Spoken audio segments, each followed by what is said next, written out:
വിവാഹത്തിനോ മരണമടക്ക ശുശ്രൂഷയ്ക്കോ യാത്രയപ്പിനോ വീട് വച്ചിരിക്കുമ്പോഴോ അല്ലെങ്കിൽ വാഹന പ്രതിഷ്ഠ എന്ത് കുഞ്ഞുങ്ങളുടെ പ്രതിഷ്ഠയോ എന്ത് പറഞ്ഞാലും എന്ത് ചെയ്താലും കർത്താവായ യേശുക്രിസ്തു നാമത്തിൽ ചെയ്യണമെന്നത് സ്വർഗത്തിന്റെ ഇഷ്ടം. കാര്യം എന്താ? ഒറ്റ നാമമേ നൽകിയിട്ടുള്ളൂ. ഇനി വരാനും പോകാനും വഴിയും ജീവനും എല്ലാം ആ ഒരൊറ്റ നാമം.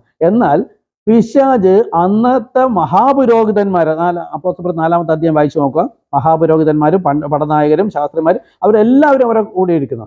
ആ മഹാപുരോഹിതന്മാരെ ഉപയോഗിച്ചുകൊണ്ട് തന്നെ പിശാച് പറയുകയാണ് 4:17 അപ്പോസ്തലർ പറഞ്ഞത്, എങ്കിലും അത് ജനത്തിന്റെ ഇടയിൽ അധികം പകരാതിരിപ്പാൻ അവർ യാതൊരു മനുഷ്യനോട് ഈ നാമത്തിൽ ഇനി സംസാരിക്കരുത് എന്നവരെ തർജ്ജനം ചെയ്യണമെന്ന് പറഞ്ഞു. പിന്നെ അവരെ വിളിച്ചിട്ട് യേശുവിന്റെ നാമത്തിൽ അശേഷം സംസാരിക്കരുത്, ഉപദേശിക്കുകയും അരുത് എന്ന് കൽപ്പിച്ചു. നോക്കൂ, പിശാചിന്റെ ഉപദേശമല്ലേ ഇന്ന് ലോകത്തുള്ള സഭാ പുരോഹിതന്മാർ കേൾക്കുന്നത്.